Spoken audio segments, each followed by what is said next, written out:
PET का जो exam Uttar Pradesh अधीनस्थ सेवा चयन आयोग ने तय किया है, उसके केंद्रों को आप देखेंगे, जब परीक्षा केंद्रों को आप देखेंगे तो आप उस परीक्षा केंद्र की दूरी को देखकर आप चकित हो जाएंगे। एक तरफ जहां पिछले 5 साल में यही उत्तर प्रदेश अधीनस्थ सेवा चयन आयोग निकम्मा और निठल्ला साबित हुआ, जिसने उत्तर प्रदेश में लगभग 1.5 दर्जन भर्तियां निकाली, परीक्षाएं कराई और आज तक तमाम भर्तियां अधर में लटकी हुई हैं। कोई कोर्ट का चक्कर काट रही हैं, किसी में नौजवानों को अभी तक नियुक्ति नहीं मिल रही। दूसरी तरफ उत्तर प्रदेश अधीनस्थ सेवा चयन आयोग ने एक बार फिर से परीक्षाओं में पारदर्शिता को लाने के लिए बलिया के नौजवान का सेंटर गाजीपुर भेज दिया है,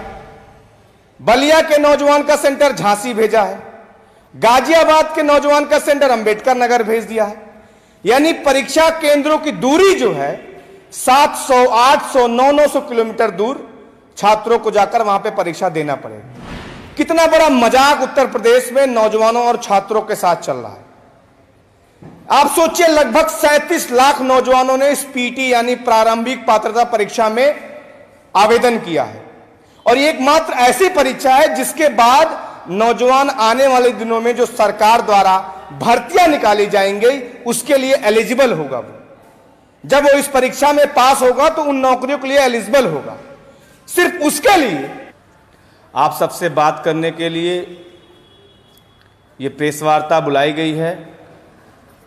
नंबर 1 की उत्तर प्रदेश में इसी महीने की 15 तारीख से उत्तर प्रदेश में पीईटी की परीक्षा का शुरुआत हो रहा है, यानी प्रारंभिक पात्रता परीक्षा जो उत्तर प्रदेश अधीनस्थ सेवा चयन आयोग के तहत प्रदेश के नौजवानों के बीच में कराई जाती है।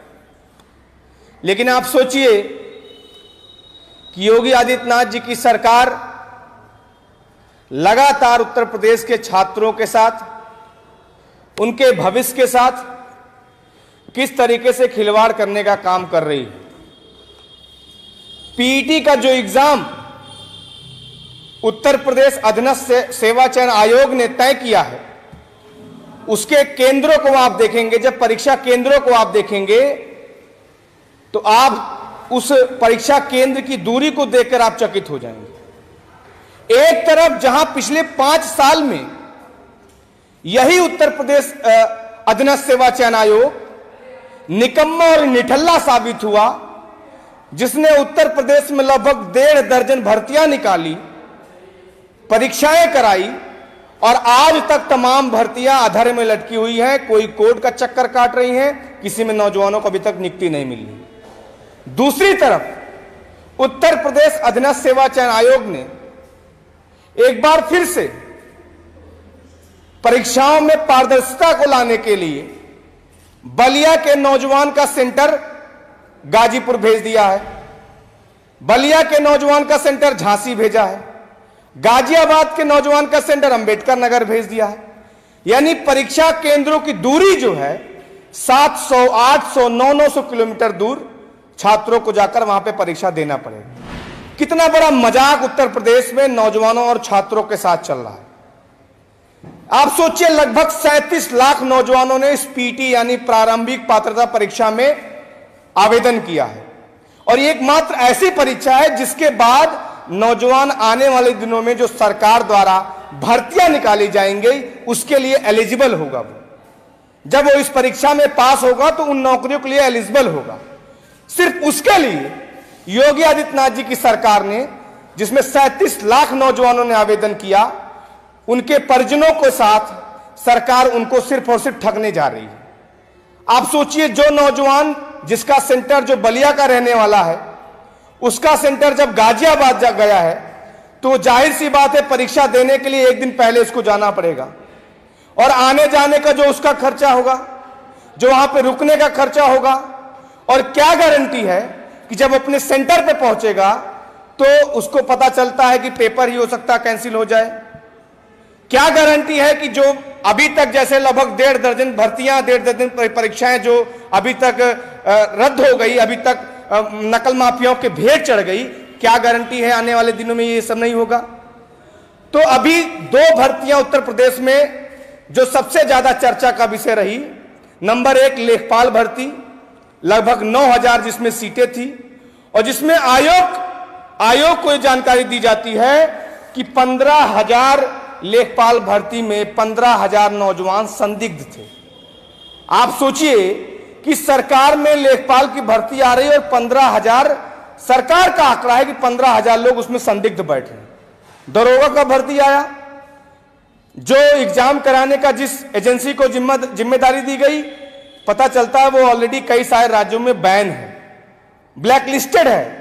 लेकिन क्या मजबूरी है योगी आदित्यनाथ जी की, क्या जल्दबाजी है योगी आदित्यनाथ जी की कि जबरदस्ती दरोगा भर्ती को कराने पे तुले हुए हैं नौजवान, जबकि गुहार लगा रहा है कि महोदय इसमें बहुत बड़ी धांधली चल रही। दूसरा, मैं सरकार से निवेदन करूंगा कि चूंकि ऑलरेडी उत्तर प्रदेश में कानून व्यवस्था ध्वस्त है, आज जब ये एग्जाम देने के लिए हमारे घर की बहन बेटियां जो 800 किलोमीटर 900 किलोमीटर दूर जाएंगी, तो कहीं ना कहीं उनकी सुरक्षा से भी जुड़ा मसला है। इसलिए इस पे सरकार पुनर्विचार करे और जो सेंटर लगभग 700-800 किलोमीटर दूर नौजवानों को भेजा जा रहा है, उसको कम करने का प्रयास करे।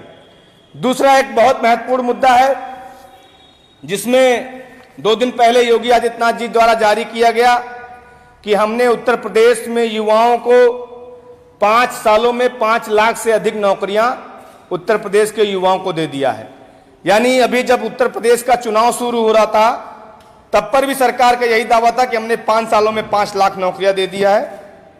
अब उसकी सच्चाई हम लोगों ने बारी बारी से बताया कि चाहे वह शिक्षक भर्ती का मसला हो, चाहे दरोगा भर्ती का मसला हो, चाहे यूपी SSSC के तहत आने वाली भर्तियों का मसला हो, आज सारी की सारी भर्तियां अधर में लटकी हुई हैं। नौजवान कोर्ट कचहरी का सिर्फ धक्का खा रहा है। दूसरा, इसमें एक लाइन लिखा गया है कि 1.61 करोड़ यानी 1,61,00,000 नौकरी योगी आदित्यनाथ जी की सरकार में निजी क्षेत्रों में दे दी गई है। निजी क्षेत्र का मतलब क्या है? निजी क्षेत्र का मतलब यह है कि वो नौजवान जिसने 5 साल 6 साल 7 साल इलाहाबाद, मेरठ, दिल्ली में जाकर तैयारी की अपनी सरकारी नौकरी के लिए, और उसको नौकरी जब नहीं लगती है, वो नौजवान जो बीटेक करके MBBS करके लाखों रुपए डुबो के जब सरकार के पास नौकरी लेने आता है और नौकरी उसको नहीं मिलती है, उस नौजवान को सरकार, जब वो नौजवान मजबूरी में आकर एक ई-रिक्शा खरीदता है और ई-रिक्शा चलाकर अपना भरण पोषण करने का काम कर रहा है सड़कों से, तो योगी आदित्यनाथ जी कह रहे हैं कि ये नौकरी दरअसल इसका श्रेय मुझे जाता है। यानी जो ई-रिक्शा चला रहा है अपने परिवार का पेट पालने के लिए, उसकी भी नौकरी का श्रेय योगी आदित्यनाथ जी ले रहे हैं।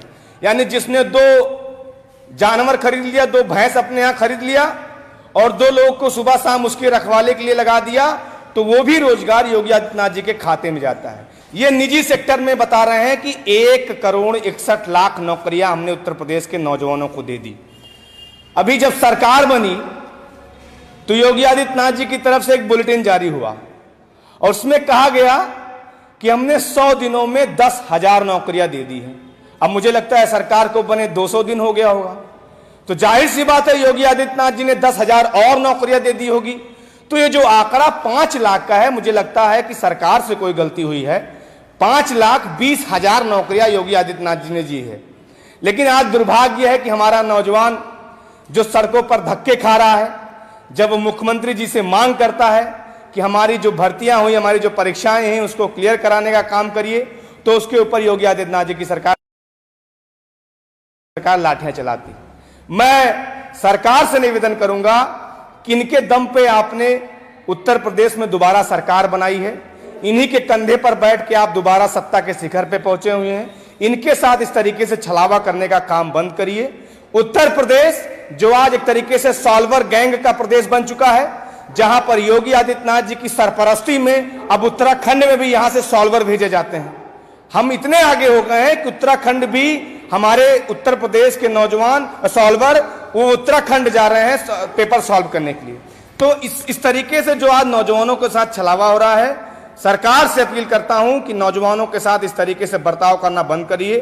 वो 100 रुपए, 200 रुपए, 400 रुपए की कमाई के लिए तरस रहा है, उसको आप 700 किलोमीटर, 800 किलोमीटर सेंटर पे भेज रहे हो।